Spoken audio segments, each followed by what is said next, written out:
আধ্যাত্মিকতার একটি অন্যতম প্রধান কেন্দ্র হল বারাসাত শহরে অবস্থিত বারাসাত শিবানন্দ ধাম তথা রামকৃষ্ণ মঠ ও মিশন। এটি বেলুড় মঠের অন্তর্গত একটি শাখা কেন্দ্র। এটি 1985 সালে বেলুড় মঠের অন্তর্গত হয়েছিল। বেলুড় মঠ ও মিশনের যিনি দ্বিতীয় প্রেসিডেন্ট মহারাজ ছিলেন স্বামী শিবানন্দ, যাঁর পূর্বাশ্রমের নাম ছিল তারকনাথ ঘোষাল, তাঁর বসত বাড়িতেই এই মঠ ও মিশন গড়ে উঠেছে।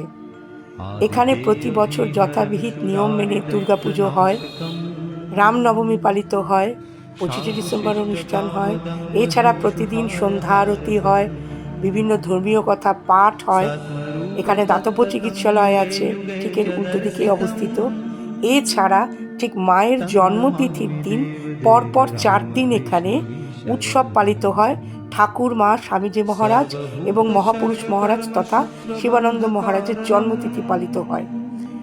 এই হলো এখানকার ভোগঘর। যে কোনো উৎসব এবং অনুষ্ঠানে এখানে সকলেই আমরা ভোগ প্রসাদ পেয়ে থাকি। আর মিশনের ভোগ প্রসাদ যে একবার খেয়েছে সে জানে কি অসাধারণ এর স্বাদ।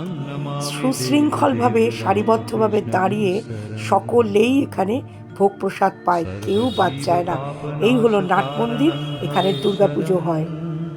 প্রতিদিন এখানে প্রার্থনার পরে বিভিন্ন ধর্মীয় কথা পাঠ করেন মহারাজজিরা সন্ধ্যারতির ঠিক পরে। আর সন্ধ্যারতির পরে সবাই হাতে হাতে আমরা প্রসাদ পাই। Welcome back to my channel Swati Samaddar blogs. আজকের মতো টাটা।